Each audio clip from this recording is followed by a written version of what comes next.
YSR pension కానుక కింద మరోసారి కొత్త పింఛన్ల మంజూరుకు రంగం సిద్ధమైంది. వేలాది మంది అవ్వాతాతలు, అక్క చెల్లెంబలు వివిధ వర్గాల వారి జీవితాలకు భరోసానిస్తూ కొత్త పింఛన్ల మంజూరుకు జగన్మోహన్ రెడ్డి ప్రభుత్వం కసరత్తు చేస్తోంది. నవరత్నాల్లో భాగంగా ఏడాదికి 2 సార్లు కొత్త పింఛన్లను మంజూరు చేయాలని వైసీపీ ప్రభుత్వం విధానపరమైన నిర్ణయం తీసుకుంది. ఇందుకు అనుగుణంగా రాజకీయాలకు అతీతంగా కొత్త పింఛన్లను మంజూరు చేస్తుండటం విశేషం. కొత్త పింఛన్ల మంజూరు ప్రక్రియను జనవరి 1న ఏపీ సీఎం జగన్మోహన్ రెడ్డి వర్చువల్గా ప్రారంభించనున్నారు. అదే రోజు నుంచి పాత వాటితో పాటు కొత్త పింఛన్ల పంపిణీ మొదలు కానుంది. ఇదిలా ఉంటే ప్రస్తుతం 2,750 రూపాయలు ఉన్న పెన్షన్ కానుకను జనవరి 1 నుంచి 3,000 రూపాయలకు పెంచాలని ప్రభుత్వం నిర్ణయించింది.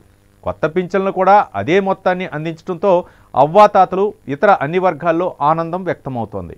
కొత్త పింఛన్లు డేటా వెరిఫికేషన్ కోసం డిఆర్డీఏ, వైకేపీ సూచనల ప్రకారం గ్రామీణ, అర్బన్ ప్రాంతాల్లో ప్రత్యేక టీంలు ఏర్పాటు అయ్యాయి. గ్రామీణ ప్రాంతాల్లో 3, అర్బన్ ప్రాంతాల్లో 6 టీంలు ఏర్పాటు చేశారు. వెరిఫికేషన్ కోసం ప్రత్యేకంగా యాప్ను సిద్ధం చేశారు. దరఖాస్తుల వివరాలు గ్రామ, వార్డు, సచివాలయాల శాఖ నుంచి డేటా నేరుగా ఎంపీడీఓలు, మున్సిపల్ కమిషనర్లకు చేరుతోంది. సచివాలయ వెల్ఫేర్ అసిస్టెంట్లు వెరిఫికేషన్కు శ్రీకారం చుట్టారు.